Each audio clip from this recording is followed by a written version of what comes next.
Top 18 प्रायोजक बाबा जाधव मसाले, खजिना मराठी चवीचा, अस्सल खा अस्सल रहा.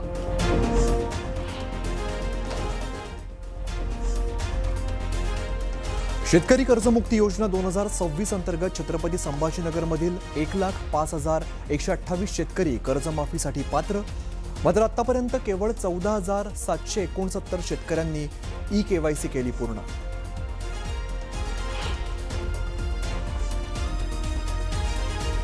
कराड नगरपालिकेच्या सभेत आमदार निधी आणि घनकचरा प्रकल्पातील कथित भ्रष्टाचाराच्या मुद्द्यावरून सत्ताधारी आणि भाजपाच्या नगरसेवकांमध्ये जोरदार खडाजंगी. घनकचरा प्रकल्पातील बोगस बिलांचा आरोप करत भाजप नगरसेवकांकडून पोस्टर झळकावत निषेध व्यक्त.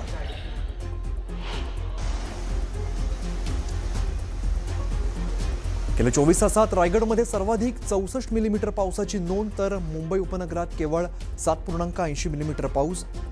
हंगामातील एकूण पर्जन्यमानातही रायगड आघाडीवर.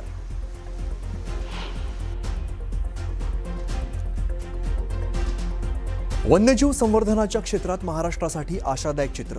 2022च्या अखिल भारतीय व्याघ्र गणनेनुसार राज्यात 444 वाघांची नोंद, तर यंदा सुरू असलेल्या व्याघ्र गणनेमध्ये ही संख्या 550च्या उंबरठ्यावर.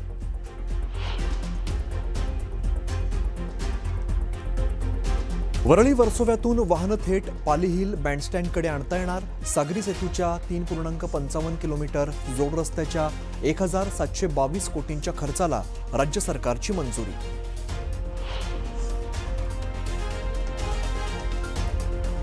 छत्रपती संभाजीनगर शहरामध्ये अन्न आणि औषध प्रशासनाने सेफ फूड सेफ महाराष्ट्र मोहिमेअंतर्गत मध्यरात्री कडक कारवाई केली. या कारवाईत 30,29,000 रुपयांचा प्रतिबंधित गुटखा आणि सुगंधित तंबाखूचा साठा जप्त.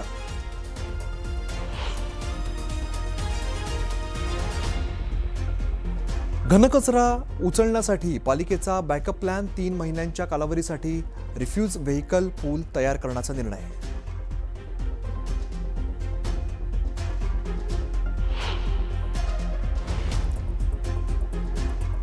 आषाढी वारीत मध्य रेल्वेची प्रभावी कामगिरी. 100 विशेष गाड्यांमधून 1.13 लाख वारकऱ्यांचा प्रवास.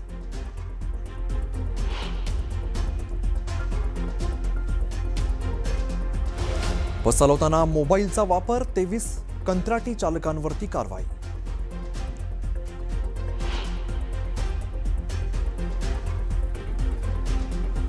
आणि मराठवाड्यातील प्रमुख घाटी रुग्णालयासह 4 शासकीय आरोग्य संस्थांमध्ये डॉक्टरांची मोठी कमतरता. 585 मंजूर पदांपैकी केवळ 379 डॉक्टर कार्यरत, तर 206 पदं रिक्त.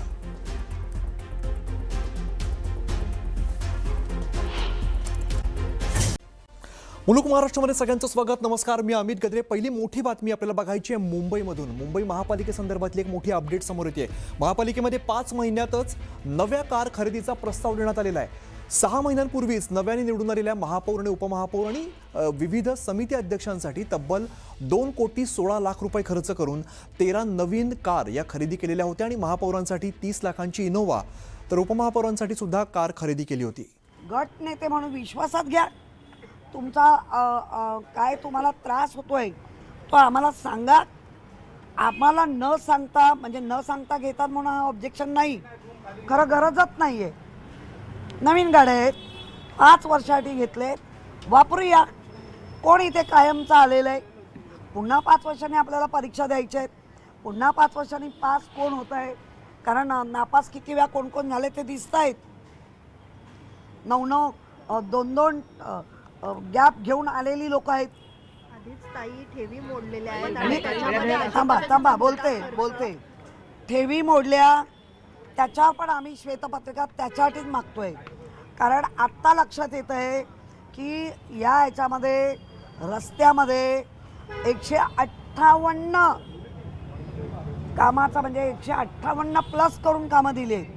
जी 20% आपण मागे जाऊन देत होतो ती 158 पोचली कामं. म्हणजे 9,780 कोटी हे महापालिकेचे एक लाडक्या कॉन्ट्रॅक्टरना गेले. हे पेपरवर आहे, मी आरोप नाही करत आहे, हे पेपरवर आहे. काय चाललंय मुंबई? ह्याच्यासाठी तुम्हाला मुंबईकरांनी पुन्हा चला आमच्याकडनं काढून तुम्हाला दिली, ह्याच्यासाठी दिली. लुटो, मुंबई आलात लुटा. हा, महापौर बंगला 2 कोटी खर्च झालेला होता, छान होता. 4 कोटी झाला, 4 कोटी महापौर बंगल्यावर. का 2.5 वर्ष प्रत्येक महापौर राहणार, निघून जाणार. त्याच्यासाठी 2 कोटी ऑलरेडी खर्च केला होता. 4 कोटी गाड्यांचे 10 कोटी. काय चाललंय काय तुम्ही अशा पद्धतीने? तुम्हाला पण खंडरांनी सांगितलंय की त्यांच्या विरोधी पक्ष नेत्याची देखील बदलणार आणि वैधानिक समिती आहे. नाही नाही, बघा खंकर एक मिनिट. पण अशी देखील प्रतिक्रिया याला लागूनच की गटनेत्यांची एक बैठक झाली होती, त्या बैठकीमध्ये किशोरी पेडणेकर देखील होत्या. याच विषयावर चर्चा झाली आणि जी प्रस्ताव पुढे गेला त्यात किशोरी पेडणेकर यांचं देखील नाव आहे. नाही नाही, मुळामध्ये प्रस्ताव पुढे गेला. वर बोलणं की आपण ह्या बदलतो ह्या गाड्या, कुठल्या गाड्या काय माहिती नाही, हे चुकीचं बोलता येतं. सगळ्या पापांमध्ये आम्हाला धनी करू नका. हेरवी जेव्हा आम्ही म्हणतो ना आम्हाला बोलवलं जात नाही, बोलवलं त्याच्यावर उत्तर नाही आणि काही सांगणार काय तुम्ही. मुळामध्ये स्कॉर्पिओ ह्या नवीन गाड्या आहेत, 5 वर्षासाठी घेतल्या, वापरूया ना. मी आत्ता सांगते वापरूया. किशोरी पेडणेकर कम्फर्टेबल आहेत या गाड्यांमध्ये. मी कम्फर्टेबल आहे. त्यांचं म्हणणं की पाठीचा त्रास होतो, छोट्या गाड्या आहेत. नाही नाही, मुळात गाडी होतो का? ताई, तुम्हाला स्वतः कधी काय त्रास मला एक, तुम्ही ना सिली क्वेश्चन करताय. मला एक सांगा स्कॉर्पिओ गाडी याचं हे जर आपण गुगलवर किंवा कशी माहिती मिळते? मला डाऊट आहे. वरून ह्या स्कॉर्पिओ कंपनीला अडचणीत आणा आणि स्कॉर्पिओचा जो मार्केट आहे तो डाऊन करा, असं असेल तर हे चुकीचं आहे. कोणी कोणाचं मार्केट डाऊन करू नका. डायरेक्ट तो वास येतो आता, डायरेक्ट. इंटरनल एक्सचेंज होतील गाड्या. एक मिनिट. गाड्या ज्या आहेत त्या इंटरनल एक्सचेंज होतील असा युक्तिवाद आहे. त्या गाड्या काही वाया, एक मिनिट, गाड्या काही वाया जाणार नाहीत स्कॉर्पिओ, त्या इंटरनली एक्सचेंज होतील आणि गरज आहे का? या खरेदी नाही केलेल्या या भाडे तत्वावर आहे असं सांगितलं जातं. मग ऐका प्रशासक म्हणून कारभार. अगदी कोऱ्या करकरीत गाड्या आहेत, परंतु त्या गाड्यांमुळे त्यांना त्रास होतो, त्यांच्या पाठीचं काहीतरी पाठ दुखते वगैरे अशा पद्धतीच्या तक्रारी करून ते नवीन इनोवा स्क्रिप्टो गाडीसाठी मागणी करतायत. तर मला वाटतं की तुम्हारे कमीज से मेरी कमीज सफेद कैसी अशातला तो प्रकार आहे. कारण महापौरांना इनोवा वरच्या क्लासची, हाय क्लासची दिलेली आहे, त्यांना दिली तर आम्हाला का नाही? हा एक कुठेतरी सुप्त एक त्यांचा तो नसती म्हणतात ना पोटदुखी आहे असंच मला वाटतं आहे. कारण महापौरांना बंगला दिला तर मग आम्हाला का नाही बंगला देत, असं सुद्धा काही प्रस्ताव यापूर्वी आले होते. तर मला वाटतं की ह्यांना इनोवा क्रिस्टो घेऊन ज्या आता नवीन ज्या स्कॉर्पिओ आहेत त्या वॉर्ड ऑफिसरांना द्यायच्या आणि वॉर्ड ऑफिसरांच्या ज्या काही जुन्या स्कॉर्पिओ आहेत त्या अभियंत्यांना द्यायच्या, असा तो एकंदर त्यांचा प्लान आहे. पण मला सांगा, जर तुम्हाला पाठदुखी होते मग त्या वॉर्ड ऑफिसरांना अभियंत्यांना पाठदुखी होत नाहीत का? ते तर वर्षानुवर्ष स्कॉर्पिओ वापरतात, ती माणसं नाही आहेत का? तर मला ह्या सगळ्या गोष्टीचा अजून तो प्रस्ताव मंजूर झालेला नाही. तो प्रस्ताव फेरविचारार्थ मला वाटतं आयुक्तांकडे पाठवलेला आहे. तर आम्ही विरोधी पक्ष म्हणून त्याला विरोध करत राहू. वेगवेगळ्या मागणी होताना दिसतात. कारण याच्यामध्ये काय होतंय की ह्यांना सत्तेची मजा करतायत, लयलूट करतायत मजा, आणि यासाठी टॅक्स पेअरचे जे पैसे आहेत, महानगरपालिकेचे पैसे आहेत, त्याची उधळपट्टी चाललेली आहे.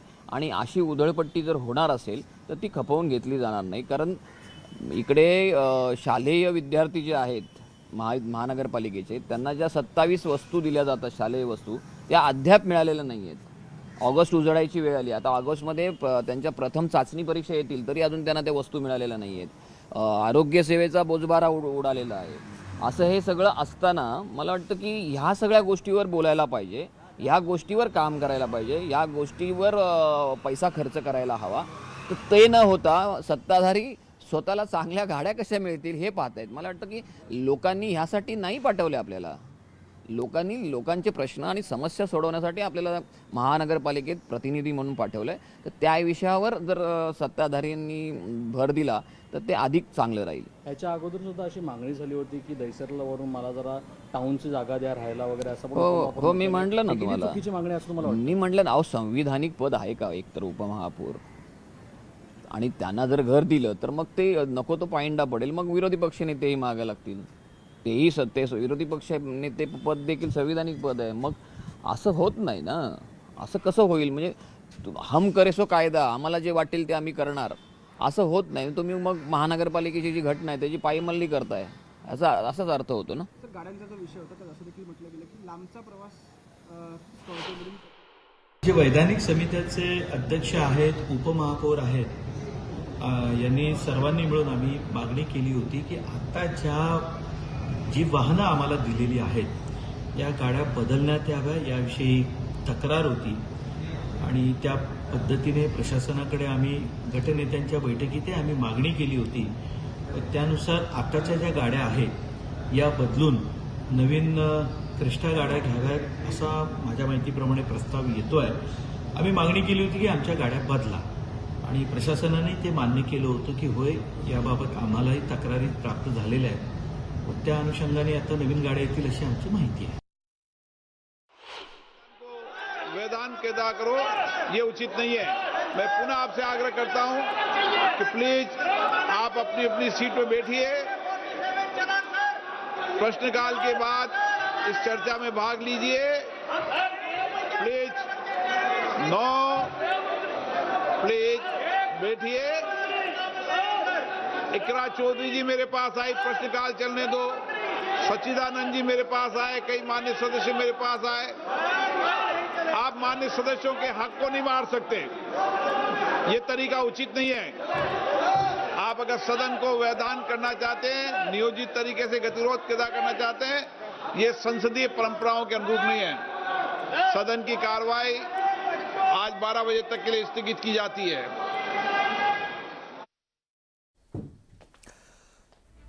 तर लोकसभेचं कामकाज 12 वाजेपर्यंत स्थगित करण्यात आलेलं आहे. विरोधकांनी जोरदार घोषणाबाजी केली आणि त्यानंतर लोकसभेचं कामकाज हे दुपारी 12 वाजेपर्यंत तहकूब करण्यात आलं आहे. आज सुद्धा विरोधकांनी कामकाज सुरू झाल्यानंतर जोरदार घोषणाबाजी केली आणि त्यानंतर अध्यक्षांनी लोकसभेचं कामकाज 12 वाजेपर्यंत तहकूब करतो असं सांगितलंय. इथून पुढचं कामकाज आता दुपारी 12 वाजता सुरू होईल.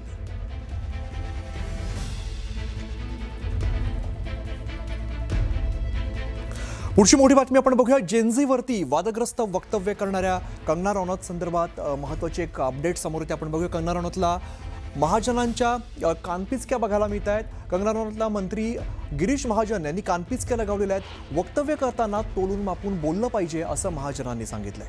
परीक्षा घोटाळ्यांवरती खुद्द मोदींनी लक्ष घातलेलं असताना अशा प्रकारची वक्तव्य योग्य नसल्याचं महाजनांनी म्हटलंय.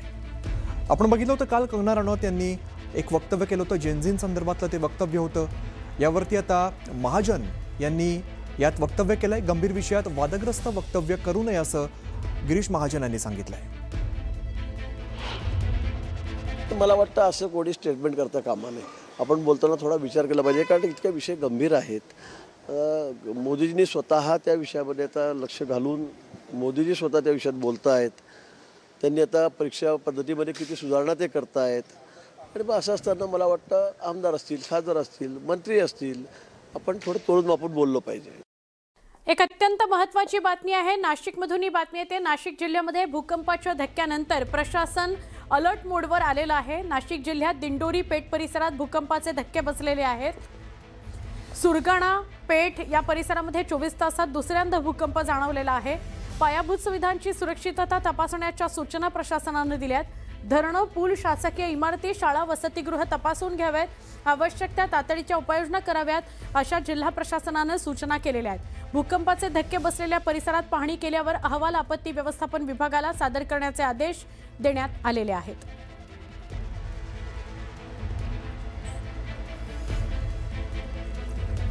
तर बातमी आहे छत्रपती संभाजीनगरमधली. बुद्धलेणी परिसरातील वन ट्री हिल इथल्या प्रसिद्ध काटेरी बाभळीचं झाड तोडण्यात आलंय. सोशल मीडियावर तीव्र भावना व्यक्त केल्या जात आहेत. लाखो रील्स आणि फोटोशूटमुळे लोकप्रिय असलेल्या या झाडाच्या आठवणीत 10 लाखांहून अधिक पोस्ट आणि रील्स शेअर झालेले आहेत. विशेष म्हणजे जेनझी पिढीकडून या झाडाच्या प्रतिकात्मक 10वा साजरा करण्यात आला. झाडतोडीवर संताप व्यक्त केला जातोय. छत्रपती संभाजीनगरमधली ही दृश्य आहेत. वन ट्री हिल हे प्रसिद्ध ठिकाण होतं. तिथं म्हणजे ते झाड तोडलं गेलं आणि त्याच्यावर लाखो रील्स बनल्या होत्या. त्यामुळे अनेक संतप्त प्रतिक्रिया तरुणांकडून येत आहेत.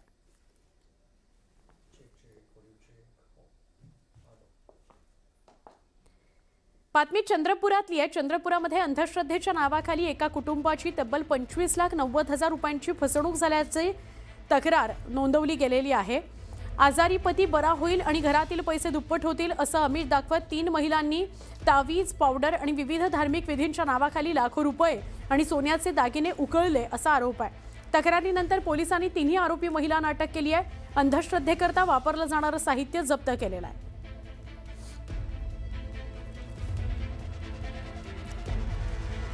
आपल्या शेजारील किंवा आजूबाजूला कोणी अंगात देवी येते आणि पैसे दुप्पट करून देतो आणि त्यामुळे अशा अघोरी विद्येचा आणि अनिष्ट प्रथेचा कोणी प्रचार करून तुम्हाला जर फसवणूक करत असेल तर तुम्ही हे जागरूक राहा. सदर गुन्ह्यामधील 3 आरोपी महिला यांना आम्ही अरेस्ट केलेले आहेत.